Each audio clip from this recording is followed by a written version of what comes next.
JS 장기투자. 네, 2023년 마무리하는 영상을 찍어볼 거예요. 그래서 국내 주식, 해외 주식 결산 영상을 찍어볼까 하고요. 그래서 개요는 먼저 배당 수익, 작년 한 해 동안 배당을 얼마나 받았는지 이런 거 다 볼 수 있더라고요. 그래서 배당 수익, 그다음 기간 수익, 실현 수익 이런 순서로 국내 주식, 해외 주식을 한번 기록을 남겨보도록 하겠습니다. 첫 번째로는 미래셋 증권사 계좌고요.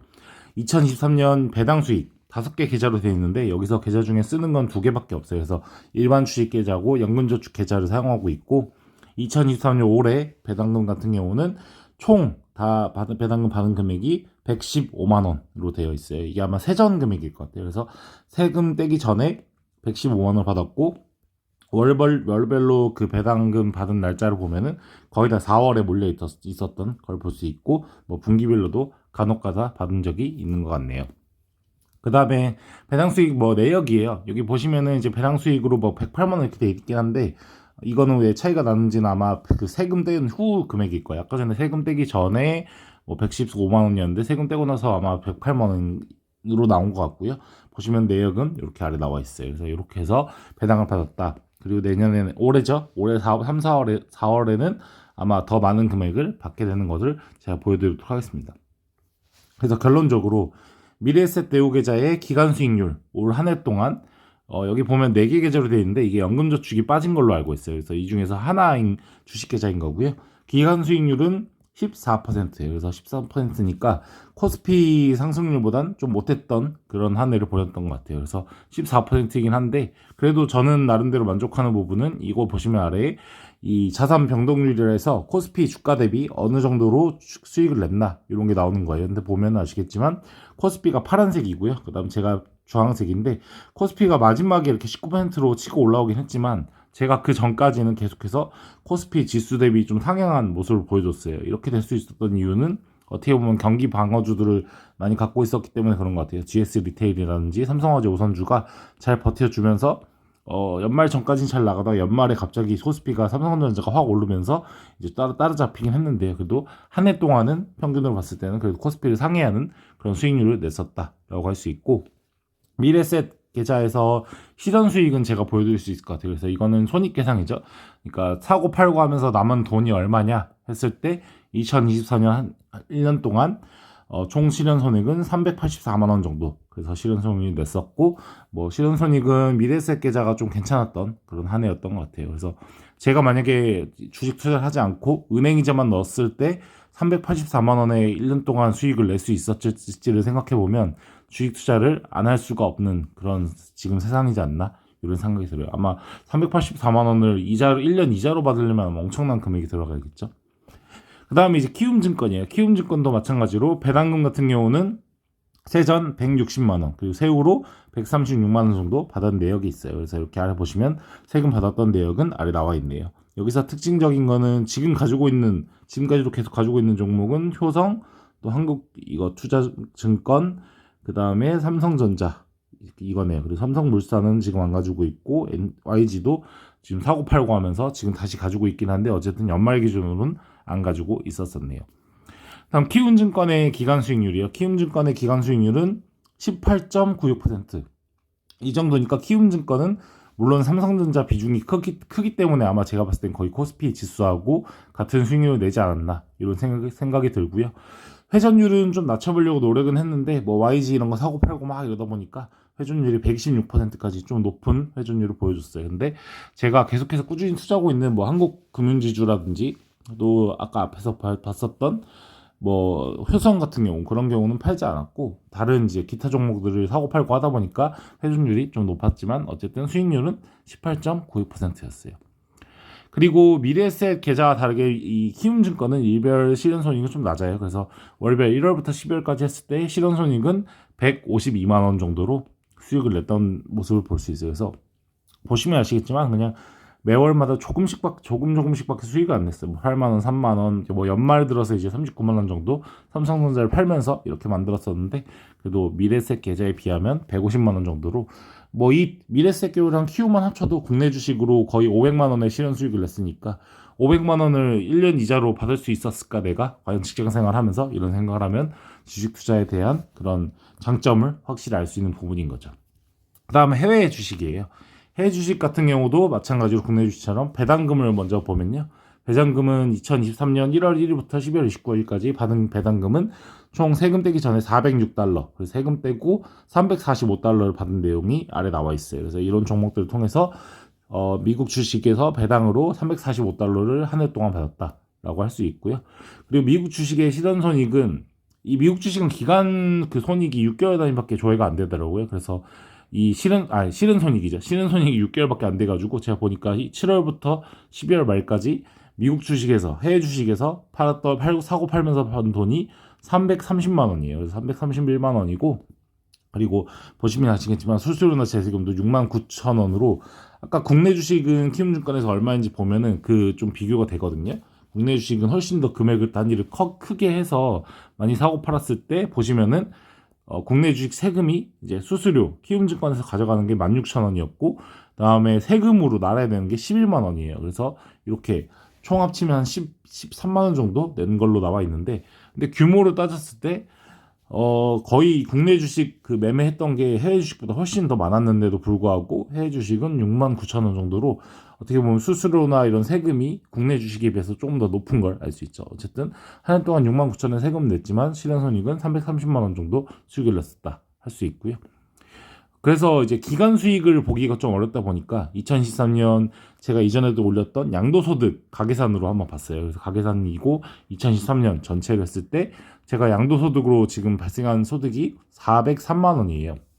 그래서 양도소득 산출사액이 88만 원 이렇게 돼 있는데 이게 그 250만 원 제외하고 80만 원 250만 원 제외하고 이 88만 원은 아닐 거예요. 그래서 250만 원 제외하면은 이거보다 좀 많이 세금이 적을 텐데 아마 거의 제가 봤을 때는 거의 3, 40만 원 정도를 올해 이제 4월, 5월에 세금으로 납부해야 될 것 같아요. 그래서 제가 세금만 작년에 그 주식 투자를 하면서 번 돈으로 낸 세금만 해도 거의 한 50만 원, 60만 원이 될 것 같아요. 그래서 어떻게 보면 주식 투자를 이렇게 하는 게 나라 입장에서도 세금을 많이 거둘 수 있는 요인이 되지 않을까 이런 생각이 들고요.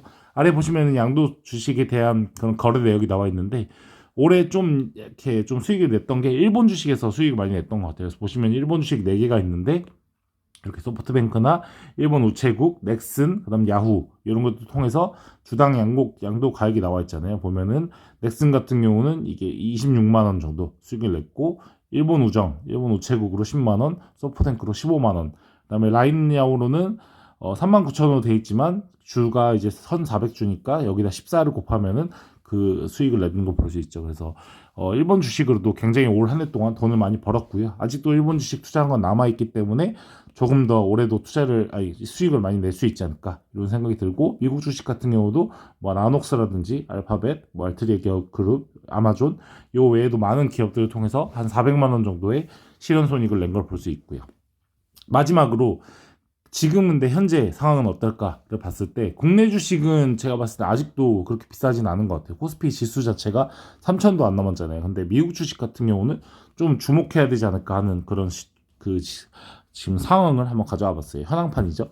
CNN에 보면은 이제 이 그리드 앤 피어 지수라 해서 사람들 주식시장에 얼마나 욕심을 가지고 있고 얼마나 두려움을 가지고 있고 이런 걸 나타내주는 이 사이트가 있거든요. 근데 이걸 보면은 1년 전에는 공포에 가득 찼던 사람들이 지금 현재 2024년 말 기준으로 익스트림 그리드, 극도의 욕심을 부리고 있다라는 게 지수로 나오고 있어요. 그렇기 때문에 미국 주식에 투자하는 걸 굉장히 지금은 좀 약간 신중하게 선택해야 되지 않을까 이런 생각이 들고요. 지금 현재 올타임 하이로 올라가고 있는 일명 이제 마가죠. 마이크로소프트, 애플, 구글, 아마존 이런 기업들의 투자하는 비중을 좀 많이 줄여야 되지 않을까 저는 개인적으로 생각하고요. 왜냐면 지금 현재에서 역사상 최고가이기 때문에 언젠가 뭔가 이게 흔들리는 시점이 온다면 가장 많이 빠지는 게 분명히 지금 최고가로 있는 애플, 구글, 마이크로소프트, 아마존, 뭐 테슬라 이런 기업들이지 않을까 저는 생각을 하고요. 오히려 만약에 미국 주식을 그래도 사고 싶다 한다면 올타임 하이가 아닌 종목들 뭐 예를 들면 제가 좋아하는 이제 생활에서 볼 수 있는 스타벅스라든지 나이키 이런 종목들이 만약에 미국 주식 투자한다면 좀 그나마 좀 덜 빠질 걸 예상해서 괜찮지 않을까 이런 생각이 들고 지금 이렇게 욕심이 가득한 시장 속에서 뭔가 기술주들을 사는 거는 저는 좀 올바른 투자가 아니지 않을까 이런 생각이 들어서 올해 양도소득세 또 1월이지만 좀 어느 정도 250만 원 내에서 미국 주식을 좀 약간 팔까 하는 생각도 갖고 있어요. 그래서 구독자 여러분들도 이렇게 CNN에서 나오는 지수 보시면은 이 그리드 앤 피어 지수거든요. 이거 찾아보시면 나오는데 지금 현재 타임라인으로 봐도 거의 최근 역사상 최고를 또 찍고 있고 현재 지수 상태도 76점 익스트림 그리드 욕심이 가득한 시장이기 때문에 조금은 조심해야 되지 않을까 이런 생각이 듭니다. 물론 이렇게 욕심이 가득 차다가 지금보다 더 욕심이 가득 찬 시기가 분명히 올 수도 있어요. 뭐 80점, 90점, 100점 이렇게 갈 수도 있는데 이 80점, 90점, 100점이 갔을 때는 정말로 신중하게 좀 추가 투입은 하지 마시고 좀 익절을 하는 게 좋지 않을까. 항상 뭐 이제 주식 투자를 많이 보신 분들은 아시겠지만 1년 전엔 분명히 37점이었어요. 완전 극도의 공포로 가득 찬 요 시장이었는데 지금이 그 1년 만에 이렇게 바뀐 거잖아요. 그럼 또 1년 후에 이렇게 갈 거라는 거를 뭐 예상할 수도 있는 거예요. 뭐 물론 그렇게 뭐 정확한 게 뭐 확실한 건 없겠지만 언젠간 또 최근 또 몇 년 안에 또 피어 또 익스트림 피어까지도 갈 수 있는 상황을 고려해서 항상 수익이 났을 땐 조금씩 팔면서 조금 더 싼 주식 그리고 자산 가치가 높은 주식을 사는 게 제 개인적으로는 그리고 배당을 많이 주는 기업들을 사는 게 좀 안전하고 또 불안감 없는 투자가 되지 않을까 이런 생각이 듭니다. 아마 구독자 여러분들도 올 한 해는 그래도 투자 수익이 좀 괜찮으셨을 거예요. 워낙 2022년도에 안 좋았기 때문에 23년도에 저처럼 이렇게 수익을 많이 내신 분들이 많을 텐데 이럴 때일수록 조금 더 이렇게 뭐 평정심을 찾고 좀 투자에 대해서 한번 고려를 해보시고 또 어느 정도 입절을 하면서 현금 보유를 하는 것도 굉장히 중요하지 않을까 이런 생각이 들어요. 근데 국내 주식은 아직 그럴 시점은 제가 봤을 때는 아닌 것 같고요. 많이 안 올랐기 때문에 미국 주식이나 뭐 일본 주식 같은 해외 주식들은 역사상 최고가가 있는 경우에는 조금씩 지금은 이제 팔면서 좀 현금을 보유하는 게 맞지 않을까 이런 생각을 개인적으로 하게 됩니다. 네, 긴 시간 동안 영상 시청해주셔서 감사하고요. 앞으로도 계속해서 이렇게 유튜브가 살아있는 한 꾸준하게 투자 기록을 남기면서 매년 말에 그 해의 성과가 어땠는지 공유하면서 주식 투자를 비중을 이렇게 높이 하는 투자를 오랫동안 가져갔을 때 어떤 결과가 나오는지 이런 것들을 유튜브를 통해 남기도록 하겠습니다. 만약에 뭐 제 자녀가 나오게 된다면 제 자녀한테도 이 매년 이렇게 제가 연말 종료하는 이런 영상들을 좀 모아가지고 보여주고 싶을 것 같아요. 그래서 이 아버지가 이렇게 주식 투자를 2019년부터 쭉 이어가면서 이렇게 꾸준히 성과를 냈고 그 꾸준한 성과로 인해서 너가 지금 이렇게 편안한 삶을 살 수 있는 거다라는 걸 어떻게 보면 증명할 수 있는 자료가 저는 유튜브에 남아있는 거잖아요. 그래서 이런 자료들을 계속 남기면서 주식 투자로 모두가 망한다 하지만 올바른 투자를 통해서 성공한다는 모습을 자본주의 사회에서 주식 투자로 성공하는 모습을 남기는 JS 장기 투자가 되도록 하겠습니다. 네, 긴 시간 동안 영상 시청해서 정말 감사합니다. 새해 복 많이 받으세요.